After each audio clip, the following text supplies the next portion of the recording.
Today's story is a classic, scary cabin in the forest story, but with a very big plot twist at the end. But before we get into that story, if you're a fan of the strange, dark, and mysterious delivered in story format, then you've come to the right place because that's all we do and we upload once a week. So if that's of interest to you, the next time the like button is looking to adopt a pet, tell them you just rescued a puppy and you'd love for them to adopt it. And when they say yes, go ahead and drop your puppy off, but don't tell them that your puppy is actually a hangry saltwater crocodile. Also, please subscribe to our channel and turn on all notifications so you don't miss any of our weekly uploads. Okay, let's get into today's story.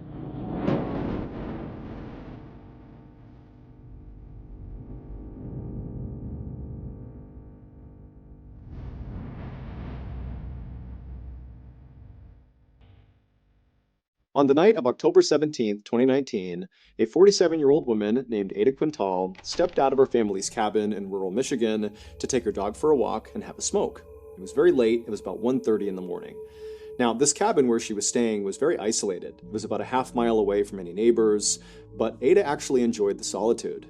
She was surrounded on all sides by forest and swamps, and the wilderness actually made Ada feel a lot safer than when she was back home in the densely populated Detroit area where she lived full-time. And this was because just a few months earlier, when she had been back home in Detroit, she had been the victim of an unprovoked attack. She had been out in the city around all these people in broad daylight, and this guy came up to her and just jumped her, broke her nose, gave her a concussion, and then ran off. But the scariest part of this attack was not the fact that she had been brutalized.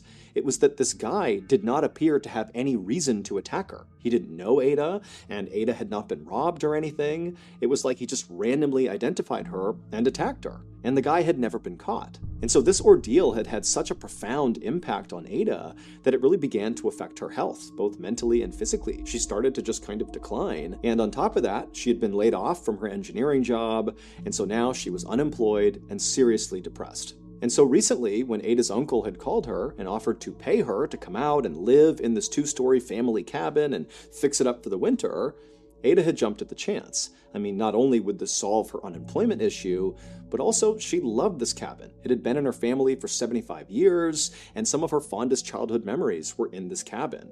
And so she looked at this as a chance to kind of get away from the city and just be in her happy place and kind of reset and recover from the trauma of the attack.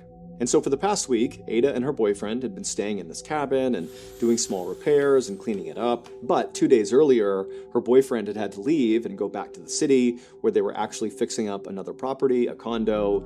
And so now it was just Ada and her dog. But that was totally fine with Ada. She liked being out here by herself, so this was no big deal. But tonight, she was feeling frustrated because she couldn't sleep. About an hour earlier, she had taken a pill to help her sleep, but so far it hadn't worked, and so she was feeling kind of wired and anxious. And so she had decided to go on a walk with her dog in hopes that that would clear her mind and allow her to finally get some rest. Now, these roads that surrounded this cabin were kind of small and zigzaggy, and, there weren't any street lights. I mean, this is not exactly a good place to go for a nighttime walk. But Ada knew this place like the back of her hand, and she also carried a 9mm pistol in her pocket, just for protection. And so after walking for a few minutes down one of these dark, winding roads, Ada's dog stopped to relieve himself on a bush. So as the dog was going to the bathroom, Ada just casually smoked and waited. But at some point, the dog just stopped going to the bathroom, turned slightly, and began growling, and its ears perked up, and it was looking off into the darkness right ahead of them. And so Ada instinctively took her flashlight and raised it up and aimed it in the direction her dog was looking. And right away, the cone of light illuminated these two eyes looking right back at Ada. And immediately Ada knew what she was staring at. It was a mountain lion. And so doing her best to stay calm, Ada slowly reached into her pocket to pull out her gun, but before pulling it out, the two eyes blinked shut, and then she heard it kind of turn and run off into the forest. It was gone. Once Ada was sure the mountain lion really was gone, she breathed a sigh of relief, and then very quickly tugged on her dog's leash, they turned around, and she hustled back towards the cabin. When Ada reached her cabin, which was all lit up because she had left all the lights on before she had left, she jumped up the front steps, she opened up the door, she went inside with her dog, and after letting her dog off the leash, she shut and locked the door. Then she grabbed her phone and texted her boyfriend to tell him about this mountain lion.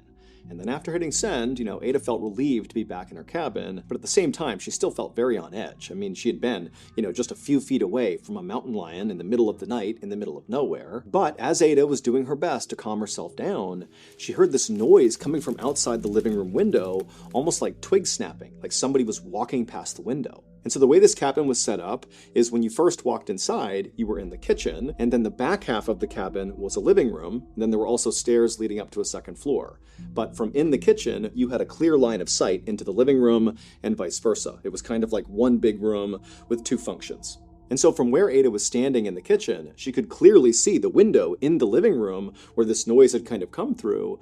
But because the inside of the cabin was all lit up and the outside was dark, from her perspective, all she could see was a reflection on that window. So to look outside that window to see what had made that noise, she would need to get right up next to the window.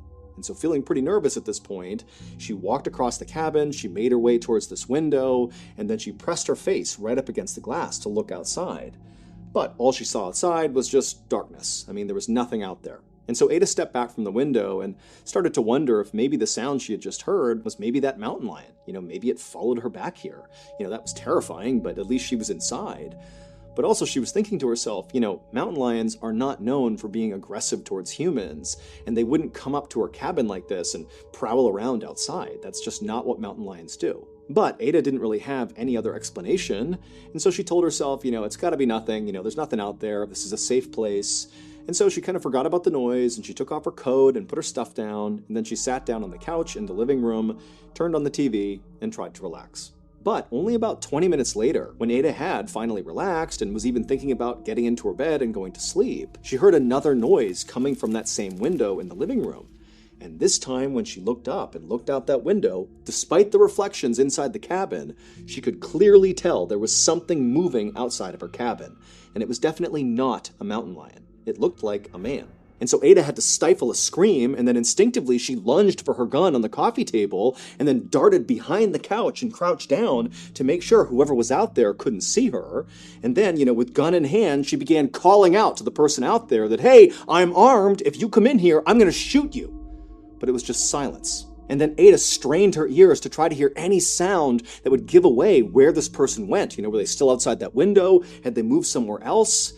But all she could hear was the sound of the wind whipping outside and an owl hooting off in the distance. But then, right as Ada was starting to wonder, did I really see somebody out there? Is this all in my head? That's when she heard the distinct sound of footsteps on her front porch. And so again, Ada had to stifle a scream, and she darted to the other side of the couch, preventing the person from the front of the house to seeing her now. Then she grabbed her phone and she was dialing 911, and she was about to hit call when she stopped herself.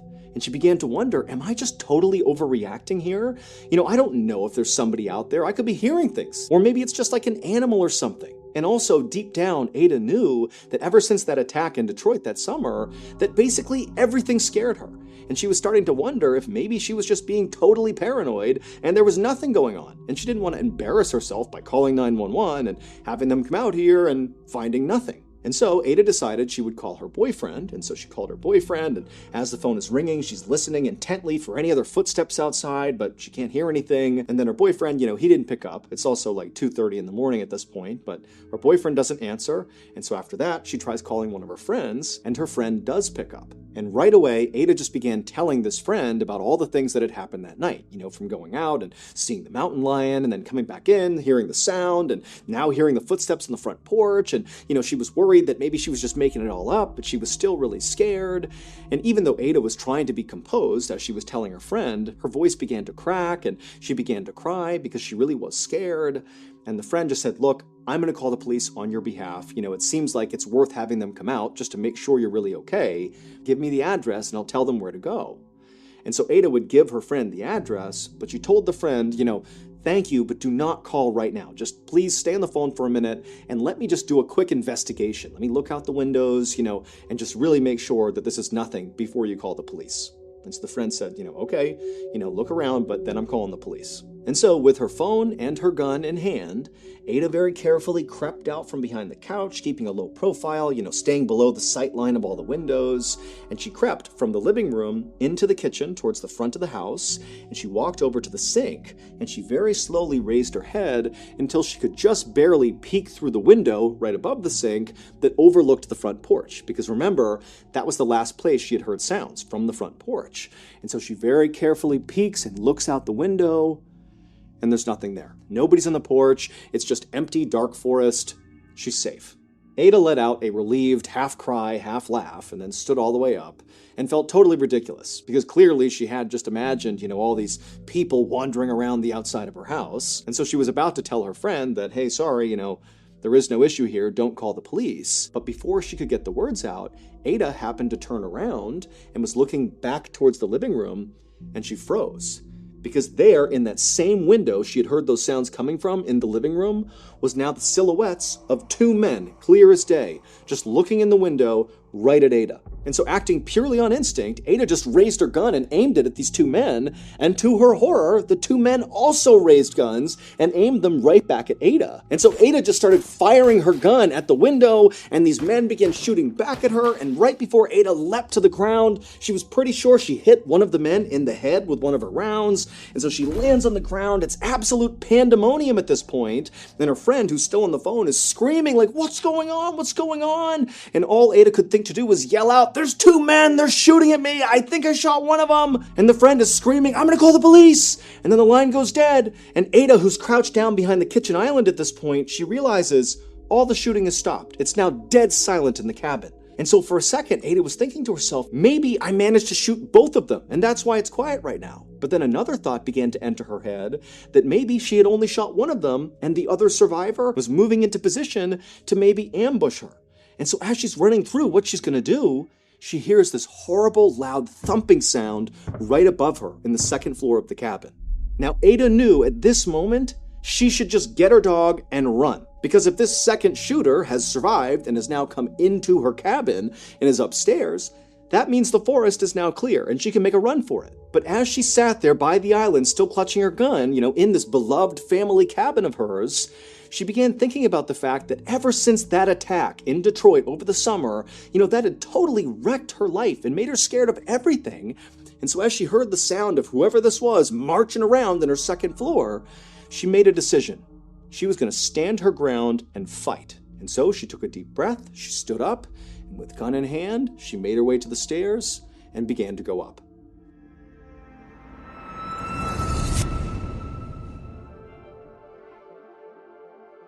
It's no secret that a lot of the stories I've covered over the years are about real people who have been victims of just unspeakable violence. And so that's why, back in April of 2022, we decided to launch the Mr. Ballin Foundation, which was established to honor and support victims of violent crime and their families.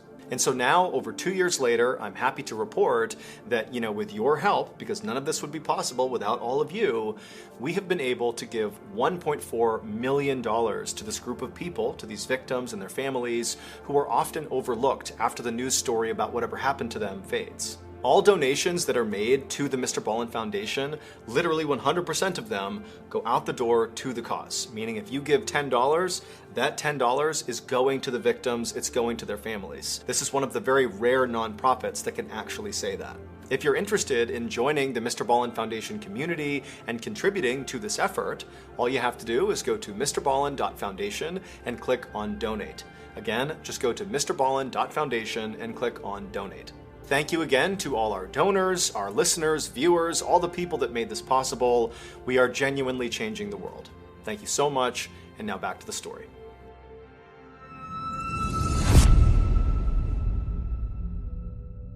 The police arrived at the cabin about 30 minutes later because Ada's friend did call the police, and she warned them that as far as she knew, there could be at least 2 gunmen there, and maybe Ada had shot one of them, she wasn't sure.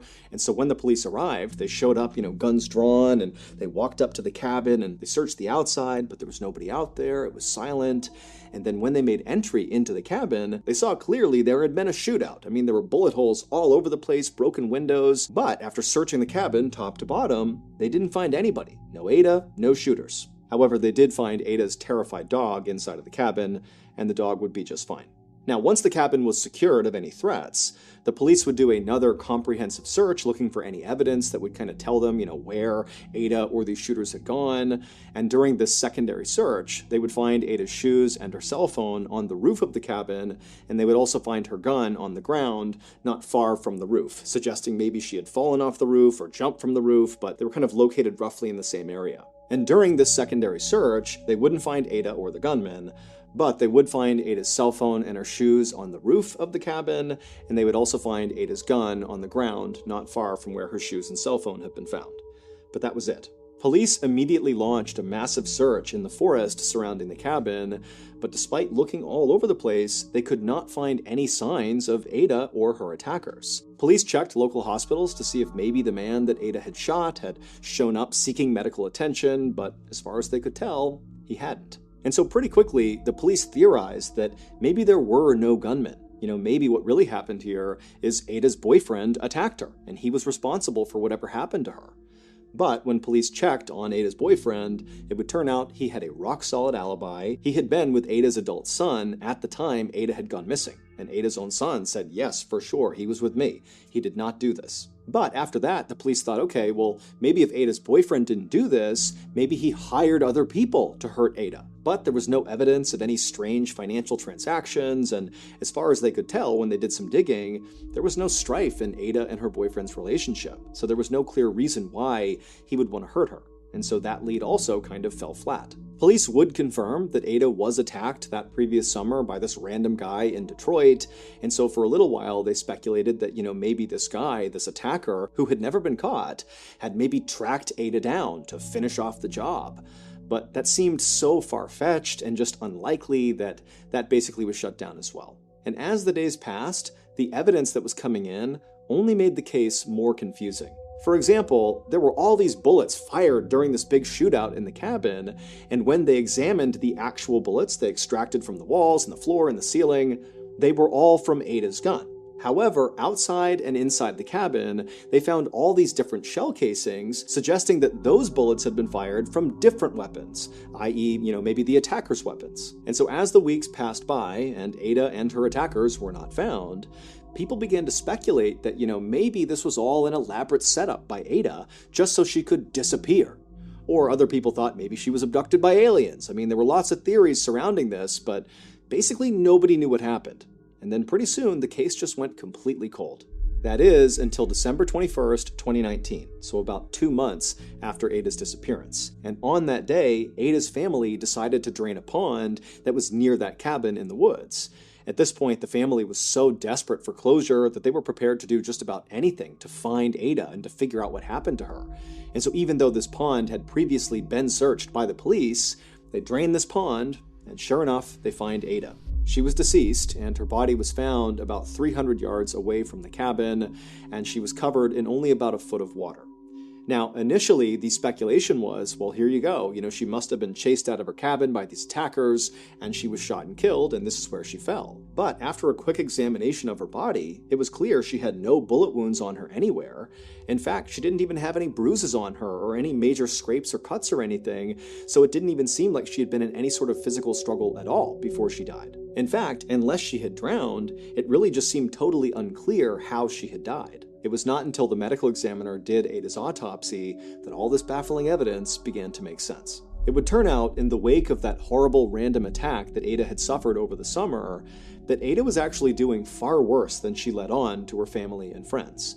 She had basically begun to cope with her trauma and anxiety with substance abuse. And so on the night that she had died, she was likely feeling totally stressed out and anxious, and she couldn't sleep as a result. And so she had taken some Valium, which is a fairly strong sedative, and also some anti-anxiety medication. But after taking those pills, she still wasn't tired. And so that was when she decided to, go out for a walk with her dog to clear her head and have a smoke.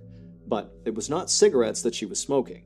She was smoking methamphetamine, known simply as meth. And meth is a very strong stimulant that people like because it makes them feel very strong and confident and alert, which for Ada was a powerful antidote to the helplessness she was feeling all the time from the attack she had suffered that summer. But one of the many downsides of meth is that it can make you extremely paranoid. And so during her walk that night, as she's smoking meth, she sees a mountain lion, which terrifies her. And then after the mountain lion trots off, it was like that jolt of adrenaline and fear from seeing the mountain lion didn't subside because of smoking meth. It was like the meth sent her into this paranoia overdrive that she couldn't escape from. And so when Ada went back inside of her cabin, she very likely did see people in her windows.